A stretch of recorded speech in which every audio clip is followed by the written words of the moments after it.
Bonjour, fit femme. Welcome to your next edition of In Bed with the Fitness Industry. I am absolutely honored this time around to host a phenomenal fitness leader and influencer in the way that she has influenced me and influenced a lot of my friends and colleagues in the fitness industry. Jess Silver. Bonjour, Jess. Bonjour, merci Natalie. For those of you who haven't yet had the pleasure of meeting Jess, she is a medical writer. She's a motivational speaker. She's an adaptive fitness personal trainer and the founder of Flex for Access Inc. That's a not-for-profit organization for fitness and sport promotion to manage disability and injury. I had the pleasure of meeting Jess and hearing Jess speak at Can't Fit Pro's World event last year in August of 2022. And as I mentioned, was very much inspired by what she's doing, very much inspired since then because I do follow Jess on social media and I watch her workouts. And on the days where I need a little extra oomph, she's definitely one of the people that I go to in terms of that. And then from the Fitness Industry Council of Canada perspective, very proud to have partnered with Flex for Access to try and help bring some of the information, the education, and the opportunities to fitness clubs and facilities across the country. So thank you so much for taking the time to be with us here today and get in bed with me so that we Thank can talk you for about these having things me. together. Thank you for having me. I'm really excited to have more opportunities like this one to be talking to fitness industry leaders and to get you to all be a part of Flex for Access's work. I'm very excited about our interview today and about telling you a bit about my story and what led me to found Flex for Access and where we are now and why I'm looking to all of you fitness industry leaders to help my nonprofit organization grow. So I'm super excited to get into this interview and Oh, hoping we very can cover a cool. lot. Yeah, well, let's start with the branded in bed stuff. Let's start with the boudoir stuff. So you mentioned to me that your favorite sleepwear is usually, and I don't know if this changes at this time of year because we talked about this and it was still a bit cooler. But a nice long cotton t-shirt and some flannel pants. Is that a year-round thing for you, Jess, or was that mainly when I asked you there was a little bit like around April? In the summer, I usually like to sleep in like a muscle shirt or a t-shirt and Cool. shorts if it's really hot. But normally, always personally, I'm always cold, so I like to sleep in something a bit longer. Very cool. And you tend to you usually go to bed, so your sleep time is around 11 p.m. to 8:45-ish a.m. or 10 a.m. if you can sleep in on the weekends. If Is I'm that able to sleep in, then I like to sleep in, but those times are pretty much gone. And being an entrepreneur, yeah. doing so many different things, and with my training schedule, I tend to get up earlier. But if I'm able to sleep in, I do like to sleep in, and I'm a night owl, so I like to go to sleep Mm. later. And I tend to have really long days. I like to go to sleep later, and I do have to wake up earlier, but that's just the nature of how I The used to. nature of how it's going and the success of where everything is going with you. I'd love to start with your fitness journey to a certain extent and maybe let us know if you've always been passionate about health and fitness and how that led to you eventually wanting to become a certified trainer. Yeah, so I love to answer this question always. It always gets me excited and makes my Mm. heart tick. So I've been a sports fan my whole life, sports and fitness fan my whole life. Sports has been a part of my life since I was 5 years old. That's when I started following basketball avidly. I'm a huge basketball fan, not Hmm. just Toronto Raptors, but the NBA all around. And I do follow the European game as well. And I'm also Oh, a wow. soccer and tennis fan. And I've always said that for me personally, my journey, and we can get into this further, but my fitness journey began since I was a baby or a very young child. And why? Because I have cerebral palsy, which is a physical condition. It's a physical disability that I was born with, and it affects my motor function and affects my ability to walk independently. It resulted from a brain injury that occurred when I was born at birth, and not enough oxygen reached the parts of my brain that control motor function, such as walking and movement. So it resulted in me needing to use a wheelchair for mobility and needing assistance with movements such as walking and transferring from one position to the other. And the reason why I say that I strongly relate to athletes, have always related to athletes, is because I've gone through a lot of adversity in my life, physical adversity and also mental adversity. And I've really related to athletes who go through that adversity when they're dealing with injury and when they aren't able to win all of their matches and stay on top.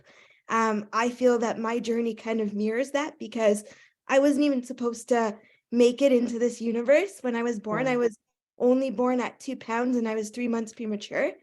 And my parents didn't know what I would be capable of doing and what my motor functions would be like. And my condition only affects me physically, and affects my ability to walk, but I wasn't affected cognitively, fortunately. And I have a master's degree and a postgraduate degree, and I'm gone on to become an entrepreneur and an adaptive fitness personal trainer. So I always say that the adversity that I face makes me stronger. And I've always been engaged in fitness and movement, really movement and rehabilitation, since I was a baby or a very young child, as I mentioned. And then over the last 12 years, I started training at a high performance functional fitness level at the gym and became really, really passionate even more about biomechanics and movement and what it means for me and as an individual who's part of special populations. So I started doing more of my own research into biomechanics, and I actually started to pursue my own journey of what it would look like for me to become a personal trainer, because I felt that being in the gym has changed my life so much physically, and also from a mental health perspective as well, and all the opportunities that it opened up. So I wanted to create those same opportunities for other individuals who have physical disabilities and injuries, but who could still be active, because there's this common notion that if you have a disability, you're so different from Natalie, for example, or you're so different from a quote unquote able-bodied individual, and you can't do so many things. But I realized that fitness has, and I don't want this to sound cliche, but fitness really opened up so many doors for me, and it really allowed me to learn, motor recruitment and to really appreciate my body and how the body is a really miraculous thing. And if you train hard enough, you can really accomplish things that individuals may not have thought possible for you. An example of that for me is um over the course of starting to train, I went from not being able to squat to squatting with a TRX band, using a TRX band with assistance, to then being able to progress forward from that to do a back squat with a sandbag. That's an example of a progression. And with me, because I train 6 to 7 days a week, and I train through a lot of injury, I've always found that I'm able to push my body way further than a lot of people might have thought possible for me. Absolutely, because of the assumptions and the stereotypes and everything that's out there, and it is. I think the possibility of what the body can do with some adaptation, and the concept of inclusivity is something that you are teaching us constantly, and you inspire us to think about in a lot of different ways. And so I love to hear that. Remind me when you became a certified trainer, and then what it meant to then for you becoming an adapted personal trainer. So can you nuance those two for us? So I became an adaptive fitness personal trainer because I wasn't actually able to become certified conventionally as a personal trainer through governing bodies here in Canada. And my journey of becoming an adaptive fitness personal trainer actually took me about 3 years to find a company through which I could get certified. And then I got my certification as an adaptive fitness personal trainer, which basically means, for everybody who's listening, that what it means, and I get asked this all the time, what does adaptive fitness mean? And I say, it's not that different from mainstream fitness. What adaptive fitness means is designing a program or taking individuals who have varying mobility needs or other varying needs, which are categorized as invisible disabilities, for example, through a program and modifying it in accordance to their needs. And I laugh because I say, Mm, don't we do that anyway as personal trainers? And we should be doing that, right? And I think that there's more emphasis on that adaptation for special populations and the adaptive population, because you're not just dealing with an individual who, might be having a bad day and is reacting to, let's say, the cold outside. You're also dealing with an individual who has a condition, a neurological condition in my case, which prevents them from being able to execute movement, quote unquote, normally. So mm. really it means understanding, I guess more specifically, understanding varying needs or special needs and modifying exercise programming to suit those needs. I mean, I wonder if there's a question of, again, a lot of people would be fearful of it from a place of fear, from a place of not knowing, from a place of not being educated towards it, from a place of just it not being quote unquote mainstream, not seeing it often enough, right? If you see it out there and you see it as a possibility and you start with something and then you're like, oh, well, now if I have the confidence of that, I can move to that. But if you flip the perspective, as you mentioned, that really, are we not always adapting what we do for every single person, that every single class that we teach, every single personal training client that we have? I think we need to see the capabilities that we already have, Yeah, because we're doing it all the time. So yeah, when you were saying that, I even thought about to myself, and I'm like, imagine if I'd be able to do some sort of training program, education program, to have these abilities and have the confidence to work with a different type of population, how much better I would be at everybody else that I'm yeah, currently working with, right? yeah. No, And it just becomes second nature then. yeah, you're very correct in saying that. And I work as a adaptive fitness consultant these days, where I work with universities and colleges, and I work with a lot of practitioners who are physiotherapists or kinesiologists, and they might not have a clientele that's based on special populations. And that's exactly what I say to them. Don't look at this as an opportunity to be overwhelmed by, oh Mm, my God, this individual has so many limitations. Look at it as an opportunity for you to improve as a fitness professional and mm, health practitioner, because you're tapping into skills that you already have and making them more finite and more specific. And mm, that's why I don't know if this is one of your next questions, but that's also why I founded Flex for Access, which is my nonprofit organization, to create those opportunities for adaptive fitness and sport promotion within the mainstream. The reason why I saw that as important is because I was the only individual, just to give you perspective and mm, everybody else who's listening, I was the only individual at my gym at the time who was at the gym who used a wheelchair for mobility.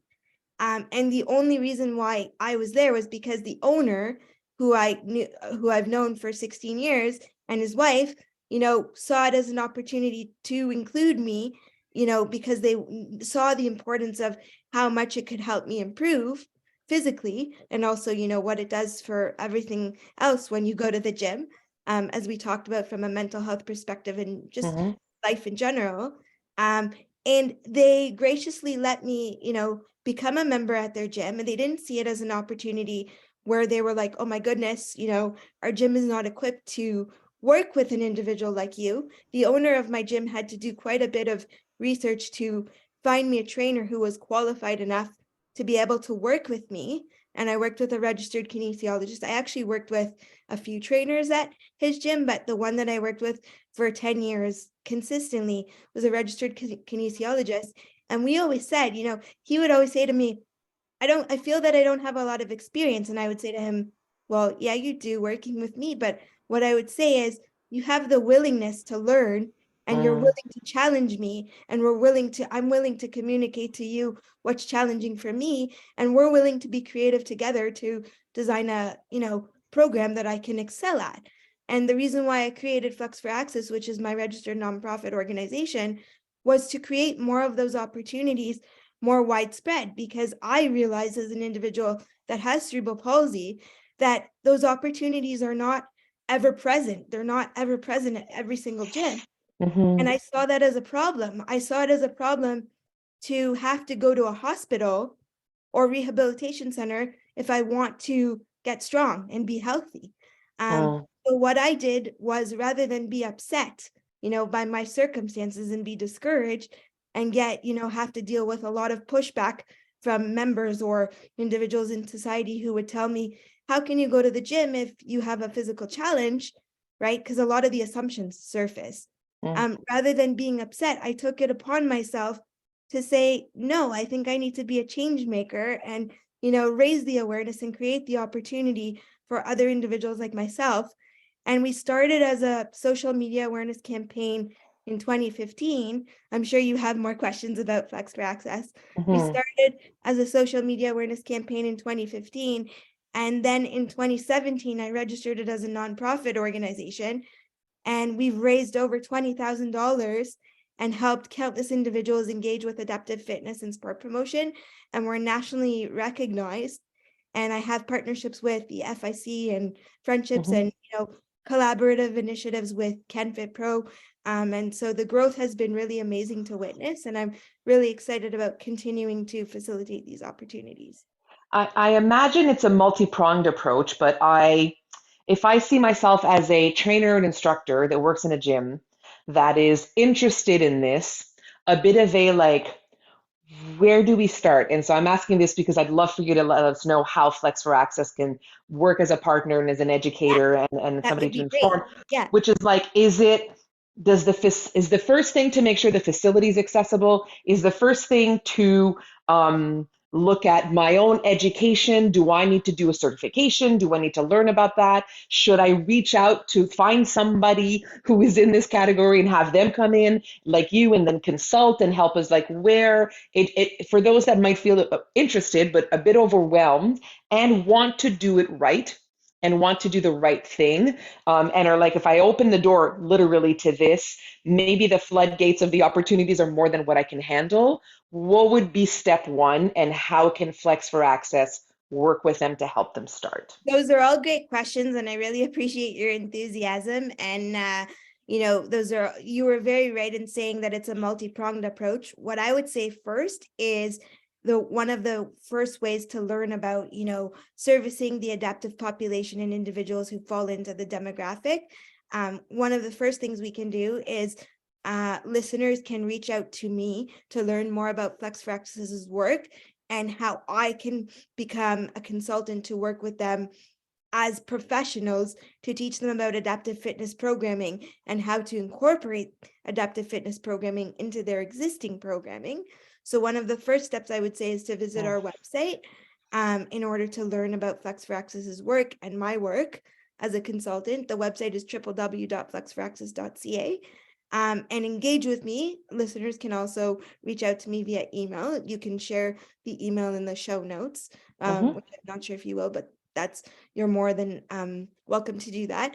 And what I would say is, yes, it is important for the facilities to be accessible from an infrastructural standpoint, to be flat to allow an individual, for example, in a wheelchair to enter in mm, a facility. But mhm, also what I would say is most important for professionals is to be open-minded. So one of the silver linings, I guess, of COVID, we can say, is that it opened up the door for a lot of opportunities to be done online. So mm, don't think if your facility is not necessarily infrastructurally accessible, there are not opportunities for adaptive fitness to be able to happen at your facility, because a lot of it can be done online, and I can do the consultation with you and your team online. So that's also an option. And then we can discuss, from a programming perspective, mm, what needs to be done, what do you already have in place, what types of equipment does the facility have. And I'll tell you that when I was training at the gym myself, I never actually used a lot of adaptive equipment or any adaptive equipment, specific adaptive equipment for that matter. What it was it was a lot of me and my trainer consistently communicating and him saying, mm, okay, this is the exercise that I want you to do. How can we modify an exercise, for example, even a back extension? If you can't go on the machine to do a back extension, how can we modify it? So I would, for example, do a back extension lying on a mat and using dumbbells. So a lot of it is, being creative about the modification. And then one of my goals was always to learn how to deadlift. So my trainer would say, well, we need to start with the fundamentals of form and breaking it down, breaking the movement down, even in a seated position, before I get you to be able to stand up to do a deadlift. So a lot of it Mm, is communication. And really, what I would say, the client has to come forward to tell the trainer what their goals are, which isn't always so easy because not everybody's, even knows maybe what their goal or their need is specifically. mm, But a lot of it is communication. And then I'd be happy to work with yourself and other trainers as a consultant as well. And then Flex for Access, the way that people can get involved with the organization is, and professionals can partner with the organization, would be first to reach out to me.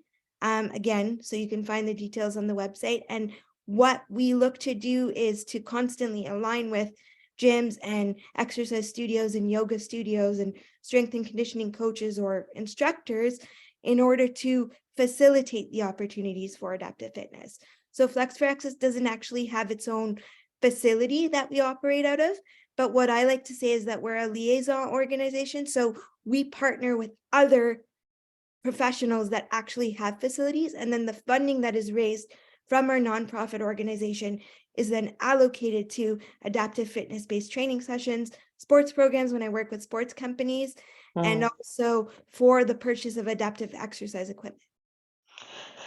Thank you. And so that very much answers my questions. And you raised something that I'd like to go back to, which is that communication with your client, which really we want to do all the time. I think one of the growth opportunities for fitness professionals that exists when it comes to this is the self-awareness and self-acceptance that we will very likely really not have all the answers, which is not a situation in which fitness professionals are oftentimes happy to spend a lot of time in. But to be like, is it because we're like, we like to, if somebody's like, oh, this is uncomfortable, or this is making me feel this, or I've got this type of injury or discomfort, or I've got whatever past things, and they're like, oh, well, here's 72 different options that you can do instead. And we like to have that toolbox. The concept that the toolbox would be created in partnership with the client, and the concept that the toolbox would evolve, and to be okay with not having the answer in zero point 0.8 seconds, I think is one that is different than what we're used to doing. Yeah. But to have you share it like that, I think gives permission to a lot of us to kind of be like, oh, that's if that's okay. If that's okay, then that's if those are the rules of the game, that's a game I'm willing to look into. Yeah. I And feel like you're also, you're giving us a lot of permission to not have all the answers, which I think is a different perspective, is a different way to go into this. yeah, no, I totally hear you because I know that, as fitness professionals, and I include myself in there, Mm, we we like to understand that we feel confident doing the work that we're doing. yeah. But what I always tell myself often too is that confidence doesn't mean having all the answers and Mm, knowing how to do and how to execute everything right off the bat. And I don't have to feel down with myself if I'm having a day where my body just won't let me execute a movement. But wait, I'm a fitness professional, and I'm the founder and executive director of Flex for Access. So what does this now mean if I'm having an off day and I'm an example for, so many other individuals? But what I think is important for the listeners to remember of this podcast is that I'm also here as a resource, and Flex for Access is here as a resource to teach fitness professionals about adaptive fitness and to work with you to realize that you can serve this demographic in your existing gym as long as you're willing and able to mm, accept these individuals as prospective clients, and also realize that as accepting them as prospective clients, you're actually improving your practice or your career as a fitness professional because you're giving them an opportunity that they need more than, I like to argue, anybody else, because yeah. individuals that have physical disabilities and injuries, if they aren't given the opportunity to engage with fitness, then our condition just atrophies more. And there are an onset of more medical condition that prop up, secondarily or tertiarily to our main condition that we have. So it's important for fitness professionals and for individuals in the community to realize that those that have challenges need to actually be engaged in training all the time and not be turned away from opportunities to be active Mhm. because it's challenging. Yes, it is Mm. challenging, but everybody has, their own challenges, whether they're more obvious or not. Yeah. So, and then another resource, you mentioned a toolbox. You mentioned the toolbox and Mhm. having the knowledge to be able to work with individuals who are part of special populations. One of those resources that can fit into the toolbox is the ebook that Flex for Access created to teach fitness professionals about adaptive fitness and about how to incorporate adaptive fitness programming into your existing program. And what does mental toughness and mental performance mean as a complement to physical performance for any athlete, especially those that have special, varying abilities as well. So our ebook, Flex for Access ebook, is available for purchase for fitness professionals to be able to purchase today. And the intention of the ebook is to further create the knowledge translation and build the confidence within fitness professionals to want to learn how to work with this Mm. demographic and to feel confident enough to be able to do so. So if those of you who are interested in learning more and purchasing the resource, it's available on www.flexforaccess.ca under our products and resources tab. Wonderful. Thank you for highlighting that. I appreciate that. And that could be probably the best first start is to get a little bit of education, a little bit of knowing, a little bit of confidence, and then to start having the conversations with some decision makers and yourself and clients and seeing and Yeah. using the resources at the website. I'd love to know, I mean, so you've very eloquently talked about everything that you do. I'd love how to know from a person to person who loves movement and fitness to a person who loves movement and fitness. How do you manage to run the nonprofit, have your own personal training business, your speaking opportunities, the writing that you're asked to do, and your own training? Because you mentioned you go to the gym 6 to 7 times a week. So please share with us how you manage to fit, pun intended, all of that in. That's a good question. And here's an example when I say, I don't know if I have the answer that you want. You know, No, yeah. we were just saying, as fitness professionals, we don't always have the answers. Mm. And the truth is, I I don't really know how to answer that. It's my routine and fitness is a passion of mine, but it's Mm. not only a passion, it's a priority of mine. Mm. Um, I'm an entrepreneur and I've always been a go-getter even before becoming the executive director and founder of my nonprofit. For me, one of my biggest goals when I was in school was to graduate from university and then move on to getting a master's. And then I got my master's and I worked for a couple years in marketing and communications because I'm a writer and I'm a marketer. I've been writing since I was 6 years old. And I knew that I wanted to complete my master's thesis project of writing a novel, which took me quite a few years, but I did do it. I didn't write a Mm. novel. I wrote my memoir, which I published in 2020, right at the beginning of COVID. Mm. And for me, I feel that I need to be busy and to be engaged and to be helping others, Mm. to inspire others and to help educate others consistently. Otherwise, I feel like, I can't live with myself. Uh, Mm. so that's how I sort of prioritize everything that I need to do. And then for me, training is like, again, I don't want this to sound cliche. But there is an adage that says movement is medicine. And for me, Mhm. training is like oxygen. So if I'm not able to train, because of, time commitment or because I'm not feeling well, for Mm. example, I actually feel very down on myself because I need to train in order to be able to move my body and to function. So it's always a top priority of mine. And then now, being the founder and executive director of Flex for Access and helping to teach a lot of individuals about exercise prescription through personal training and as an educator in the field, I feel like I have to do it even more to lead by that example. Mm. Thank you for sharing that. My We pleasure. will close off with the classic in bed with the fitness industry question. Looking forward to the coming months, looking forward to where 2023 is moving towards. What inspires you in our industry? What makes you feel optimistic?